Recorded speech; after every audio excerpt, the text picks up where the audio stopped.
at 30. Do you consider yourself a minimalist? No, Do you consider yourself luxury? no. What do you consider yourself? I'm just a freedomist, if that's a word. Oh, there we have a new word. Yeah, that's a Lex new the word. Freedomist. Freedomist, yep. I don't get into a lot of different brands. I don't get into certain things to keep up a certain image for other people. What I desire to do is the things that I truly desire to do. The reason why I say I'm not a minimalist is because some people might look at it as frivolous or a waste of money to travel. I love traveling, so I spend money on traveling. Do I Mm. spend $100 on a t-shirt? No, I don't. Do I spend $1,000 on shoes? No, I don't. I haven't seen any shoes that I would want for that price. But we have spent thousands of dollars on certain trips because that's what we desire to do. That's what really makes us happy. We just spend the money.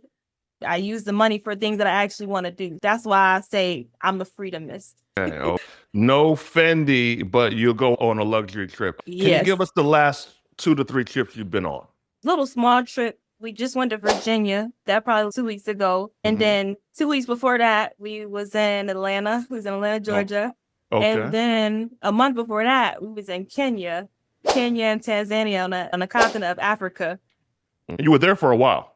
We was there for a whole quarter of the year. So 3 months we spent literally lived there for 3 months. That was one of our biggest trips that we couldn't even have dreamed of taking several years ago. Man, you were in an island too. Weren't you guys in an island last year or two ago too, as well? Oh yeah, we've been to Mexico, Jamaica, Virgin Islands for sure. And I asked those questions just to give people the comparison because literally, and not saying anything's wrong with it, but a new car or two can add an extra 10 to 15 years onto your working life That's true.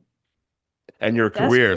I want people just to think about which one's more important to them if they can't do both. What's your take on that?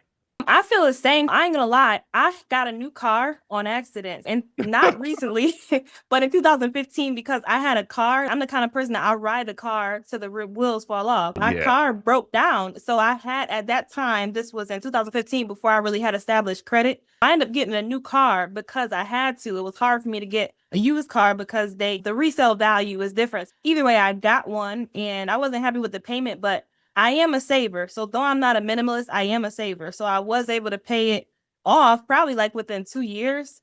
And to me, it's just not getting a car because you want to look good in it. I say get the car that you would get if nobody saw you driving that car. What car do you truly want? I just wanted just a regular car. I'm not gonna lie, I wanted a push button start. I got the push button start. It's nothing